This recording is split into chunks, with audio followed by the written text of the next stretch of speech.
muda wenyewe wa kuishi umeshafika. Kwani nitakaa miaka mingapi kutoka hapa nilipo mnavyoona nyinyi? Nitakaa miaka mingapi? Ni muda huu tena ambao ningependa tushirikishane maneno machache. Neno la Mungu kwenye Mithali 29 mstari wa 2 linasema, wenye haki wakiwa na amri watu hufurahi, lakini waovu wakitawala watu huugua. Ningependa kuzungumza kuhusu utawala. Ni kweli tumetawaliwa na watu tofauti tofauti, lakini tumeona katika hao wote kwa sababu walikuwa ni wenye haki, waliowapenda watu wao, watu walifurahi.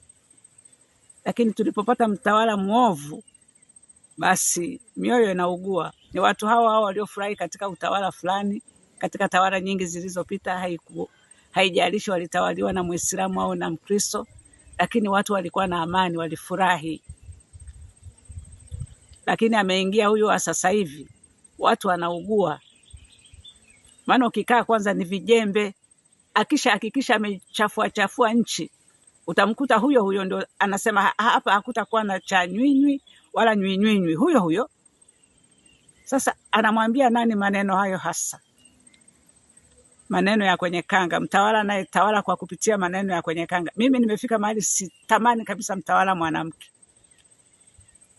Amesha haribu maana halisi ya mtu kuwa mwanamke, kwa sababu vineno vya chini tu vingi vijembe havimpasi mtawala, vijembe havimpasi mtawala. Kwa hiyo watu wanaugua tu. Anafanya mambo, halafu watu wakiwa hawapendi anatumia jeshi. Huyo nimemsikia kaenda Tanga kuambia wanajeshi kwamba JWTZ isichafue sifa, isikubali kuchafua sifa ya jeshi. Sasa sini huyo wakati kabla hajaanza kampeni ndio aliliingiza jeshi katika mambo ya siasa. Ni huyo Samia kwamba lijiandae. Tangu lini jeshi la wananchi wa Tanzania likajiandaa na mambo ya siasa au ulinzi wa ndani? Tangu lini? Ni yeye huyo, na tuliona katika kampeni zake helikopta za jeshi zikiruka juu. Alilishirikishaje jeshi kwenye kampeni zake? Alikuwa anatafuta nini?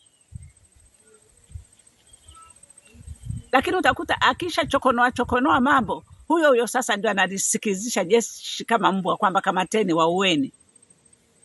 Lakini ni huyo mchonganishi, ni huyo. Yani kazi ni kuchonganisha tu jeshi na wananchi wao. Tumeona tawala mbalimbali katika nchi yetu, hajawa wa kwanza, lakini hatukuona wakishirikisha jeshi. Polisi walilinda raia na mali zao. Sana unachoweza kusema kuhusu polisi ni rushwa tu. Ni rushwa tu ndio inayotukera sisi kwa polisi. Ukipita hapa umeshaambiwa hiki mara hiki, umeshasingiziwa kesi na vitu kama hivi. Kama kweli anaweza akalitumia jeshi, kwa nini asilitumie kuwarudisha wale waliotekwa? Kwa nini asitumie hayo mamlaka ya kujiita kwamba amiri jeshi mkuu kwa kipi anachokifanya? Kwa kugonganisha vichwa wananchi wake. Ndio amiri jeshi mkuu anaofanya, kwa kusema hakuna cha nywinywi wala nywinywi. Ndio amiri jeshi mkuu huyo hafai, kwa sababu huyo ndio mchokonozi. Huyo ndio mwenye kulitumia tena jeshi. Msikubali wakati yeye ndio mwenye kulitumia. Tangu lini jeshi liliingia kwenye mambo ya siasa isipokuwa katika utawala wake? Akishajua kwamba amekwisha fanya uharibifu, basi anaingia akijiita yeye ndio amiri jeshi mkuu ili wapate kumtii. Na wao wakishaambiwa shika, kamata, wanatii tu. Hawezi hata kuangalia kwamba ni nini wanachoamriwa kufanya. Yani mpaka jeshi linakuwa halina heshima iwayo yoyote. Samia ameharibu sana nchi hii, ameharibu. Huyo alipokwisha kuwachokoza wananchi, akajifanya kuwaita wazee wa Dar es Salaam. Kama wazee ndio wale waliokuwa na kupigia makofi kwenye ule ukumbi, mimi sitamani kuwa mzee wa jinsi hiyo. Yani kila kitu unachosema ni makofi tu unapigiwa. Upumbavu aseme ni makofi tu yanapigwa. Niliona wachache sana, mmoja au wawili au watatu niliowaona ambao ndio hawakupiga makofi kuonyesha kwamba hawakutaka kabisa kile kitu. Sikuona wa nyuma, kwa sababu huwezi ukaona kila kitu kwa sababu unaona kwenye mtandao. Lakini huyo ndio mwenye kuchonganisha wananchi, na huyo ndio mwenye kutoa amri kusema wananchi wanaleta vurugu, lakini yeye ndio mvurugaji mkubwa wa kwanza kabisa kuvuruga nchini. Samia ndio mvurugaji mkubwa. Akishamaliza kuvuruga, sasa anaingiza polisi, anaingiza jeshi, atawaita wazee, ni kama anashika huku na huku kuwagonganisha vichwa, na sisi tusivyo na ufahamu tunaona tu kwamba rais ameongea. Swala sio kuangalia kama rais ameongea, swala ni kuangalia ameongea nini na anafanya nini. Hilo ndio la muhimu, anafanya nini na anaongea nini. Lakini anatuvuruga tu. Yaani tusipoangalia kweli, nchi hii inahitaji ukombozi, inahitaji kabisa ukombozi, kwa sababu kama tukiendelea tunazidi kuona watu wanavyokufa, watu wamekufa, hakuna chochote kinachoeleweka. Yeye anaona kwamba nguvu aliyotumia ni sawa, kama alivyokuwa akiwaambia wazee wa Dar es Salaam kwamba kwa nini hamkuwazuia watoto wenu? Unafikiri watoto wameshakuwa wakubwa, wako kwenye majumba yao, utatoka huko kwenda kumwambia mtoto wako kwenye mji wake kwamba usiende kuingia kwenye maandamano, wakati ndio watawala wa kesho? Au nafikiri Samia atakaa milele? Hapo alipo tu ameshakuwa mzee, ana wajukuu huyo, lakini utakuta hata haandai nchi. Yeye anachoona kwamba ni pesa basi. Rais huyo ndio aliyewaambia mawaziri wake kwamba kuleni kidogo kidogo, mle sawa sana urefu wa kamba zenu. Ndio utawala huo, msile mpaka mkavimbiwa. Yaani ndio namna ya kutawala huko. Lakini tulimuona Magufuli bwana, mimi nilimpenda Magufuli sana. Kama mtu atakereka akataka kuniondoa uhai wangu kisa namsifia Magufuli, niacheni tu, kwani mbona umri wenyewe umekwisha? Wala msitafute kuniua saizi. Muda wenyewe wa kuishi umeshafika. Kwani nitakaa miaka mingapi kutoka hapa nilipo mnavyoona nyinyi? Nitakaa miaka mingapi? Lakini nawazungumzia hata kama sio mimi mwenyewe. Hii nchi na watu wasiojua mkono wa kuume wala wa kushoto. Wengine wako kwenye migongo ya mama zao, hawajui hata wakitoka hapo ukiwateremsha hao watoto ukawaambia nendeni nyumbani, wataenda kufanya nini? Hata ungewacha magunia ya vyakula hapo nyumbani, hawawezi kujipikia kwa sababu hawawezi kujipikia. Wanahitaji mama zao ndio wawapikie, wanahitaji mama zao ndio wawabebe, wanahitaji baba zao ndio wakatafute chakula walete nyumbani wao wapate kula.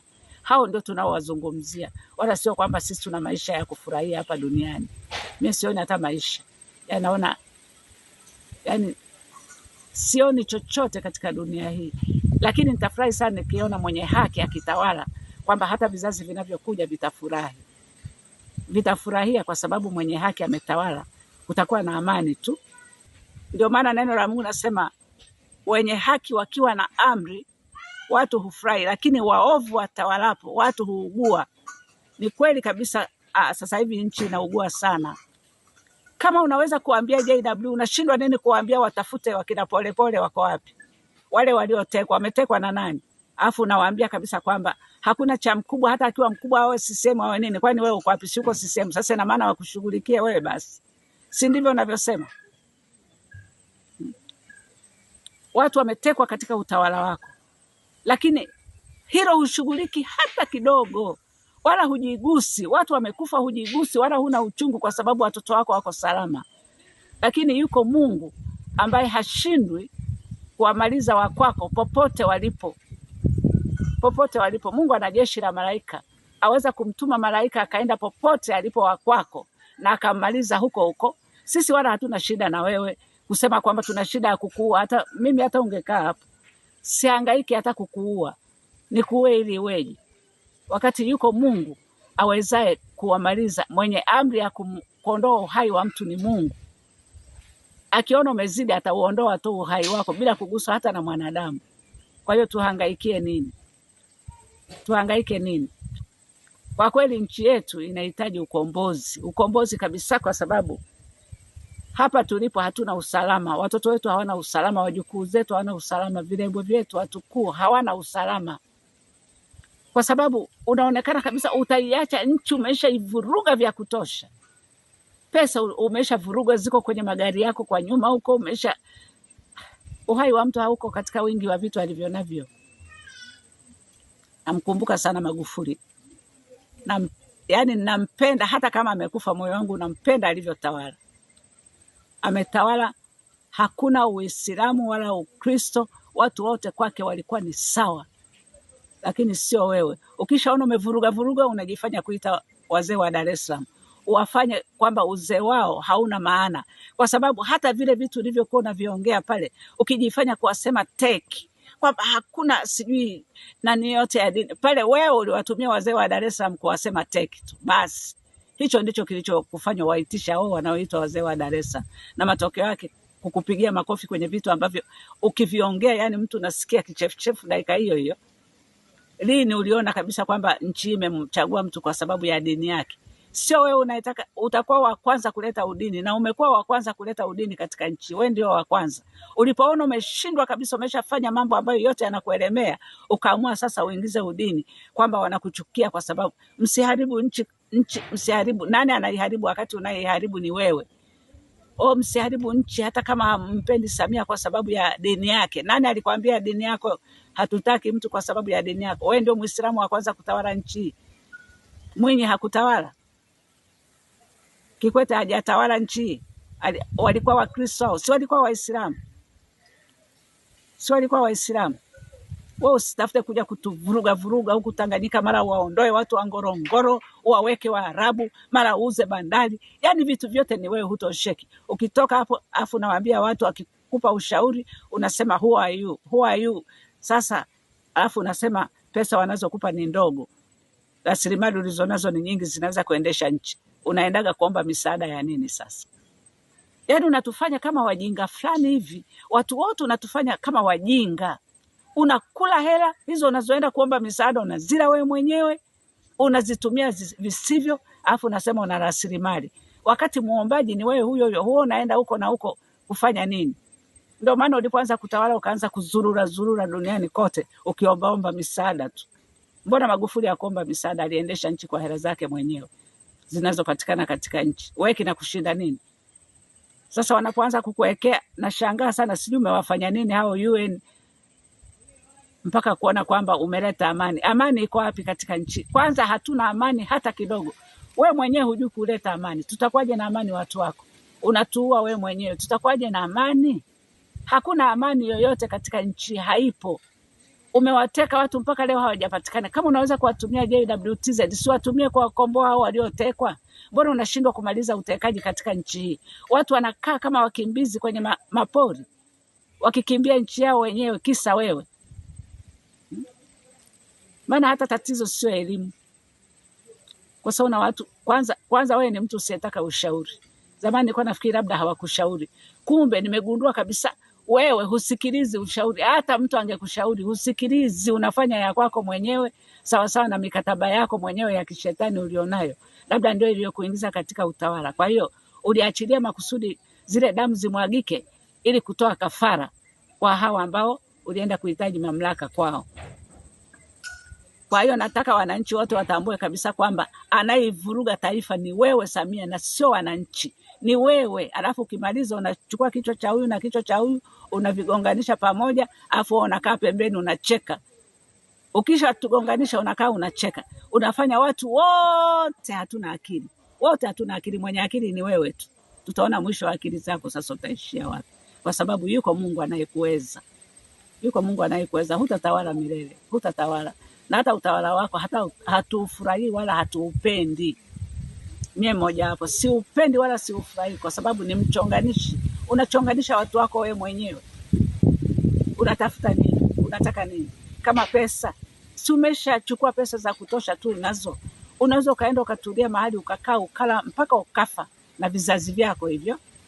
Lakini bado unaona kabisa uendelee kutukalia tu. Naitamani Tanganyika. Naitamani Tanganyika, naitamani Tanganyika yetu. Naitamani kabisa. Naitamani.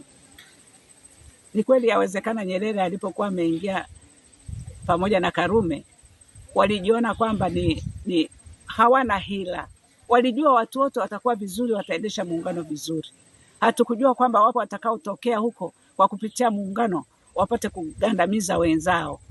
Hawakujua, wangejua wala wasingekubali hiki kitu. Lakini walikuwa na dhamiri njema kabisa mwanzoni, kwa sababu ni ngumu sana kujua moyo wa mwanadamu. Na Mwigulu unakuta mambo unayozungumza yani yanakera tu, yanakera kweli. Hiyo ni hila, mnatawala kwa hila. Mwisho mtamaliza, yani mtamaliza vichwa vyote katika nchi, mtatubakizia viraza. Hao wenye kusema ndio na kupiga makofi katika kila jambo, hata kama ni la kipumbavu, ndio mnaowaacha sasa wapigie makofi. Mimi hata sipigage makofi, mnejua kabisa huku niliko. Makofi sipigi kwenye upumbavu. Sipigi. Hata ningekuwa nimekaa mbele yako hapo nisingepiga, ungeniona wazi wazi kwamba sitaki. Kwa sababu uwezo ukatugonganisha ukafanya vitu vingine, alafu ukitoka hapo unaanza kugonganisha wananchi kwamba jeshi msikubali. Msikubali wakati wewe ndio chanzo. Kwenye utawala wako ndio chanzo cha jeshi kwanza kuingiza jeshi kwenye siasa. Hata Warioba alisema jeshi lisiingizwe kwenye siasa. Alisema, lakini ulipuuza kuonyesha kwamba hutaki ushauri wa mtu awaye yote. Kila kitu unachofanya wewe ndio sahihi. Matokeo yake umevuruga nchi, alafu amna. Vijana kueni macho, mkomboe nchi. Kueni tu macho, mkomboe nchi, kwa sababu sisi tunapita, lakini vijana ndio taifa la kesho. Mtasema bibi anachochea. Mimi siwezi kuchochea. Kwa nguvu zipi nichochee? Mambo mengine bwana. Nawaambia tu ukweli. Mkitaka kurekebisha, rekebisheni. Anzeni kwanza kurudisha maiti hizo, sijui ndio mmetoa kafara huko au vipi, hata tuelewe. Kwa nini mnazuia maiti, au mlienda kuzisaga kwenye kiwanda cha simenti ili weje? Kuficha nini asichokijua Mungu? Wote ni uovu. Waovu wakitawala tutaona kila kitu kinavurugika tu, kwa sababu waovu ndio wako madarakani. Tunaona watu wenye kuweza kuongoza taifa vizuri, wakina Umi Mwalimu. Hivyo wewe si ndio umeivuruga CCM wewe? Umi kapata kura 5,000 na kitu. Unaenda kumweka mtu wa kura 80. Sasa hiyo ndio hesabu gani? Labda utuambie. Ndio hesabu gani? Ndio haki hiyo? Hiyo ndio haki? Lakini unatawala ukiwa na visasi moyoni. Usiyemtaka basi utamwekea kisasi, utamwangamiza, utamuua. Pole pole amekushauri kwa hekima sana na kwa kukuomba sana, rais wasikutumie, lakini kwa sababu ulikuwa na uroho wa madaraka, hukumsikiliza pole pole. Uliona sasa alipoanza kuzungumza ukaona kama anakuharibia na kuanza. Kwa hiyo ulimpa ubalozi kusudi ya nyamazi. Ilikuwa ni kumnyamazisha. Mimi nauliza watu wengine ambao mnapewa hivi vyeo, kwani mnashindwa kumkatalia kwamba mimi hicho cheo naomba usinipe? Hata akikuteua una uwezo wa kukataa kwamba hapana. Sasa matokeo yake mnabakiza viraza, ndio wako bungeni huko. Kila kitu mtakachosema kisa mmepewa kula, basi ni ndio tu. Mnapitisha mikataba ya ajabu. Yaani mpaka kuondoka wewe madarakani utakuwa umeiuza Tanganyika mpaka basi. Lakini yuko Mungu anayekuweza. Yupo Mungu anayekuweza. Aliyekuumba anakuweza. Hata kama umeingia kwa shetani huko unatumika, lakini yupo Mungu anayekuweza. Hatuhitaji hata kukuvizia. Matokeo watu wa Ubungo wanalia hawana maji. Wewe unapita kwenye magari na kuambia napita speed na huko juu helikopta. Mnamaliza mafuta ya bure na magari chungu nzima yasio na sababu yoyote. Hudumieni wananchi. Kazi ya kuhudumia wananchi imekushinda, umekaa kuwagombanisha tu na kupita. Unafikiri hao watakulinda? Hiyo helikopta ikiwa huko juu ndio itakulinda? Muangalie Karume Zanzibar, aliuawa na nani? Karume au Kennedy kule Marekani? Hakuna ulinzi. Mbona alikufa? Mbona alipigwa risasi akafa? Lakini wewe haina hata haja ya kukupiga risasi ya nini? Mungu tu anakutosha. Yuko Mungu anayekuweza, yuko Mungu anayekutosha. Unaweza kulala usiamke. Hii nchi inahitaji kukombolewa. Hata mimi mwenyewe naafiki kabisa ikombolewe, kwa sababu utawala uliopo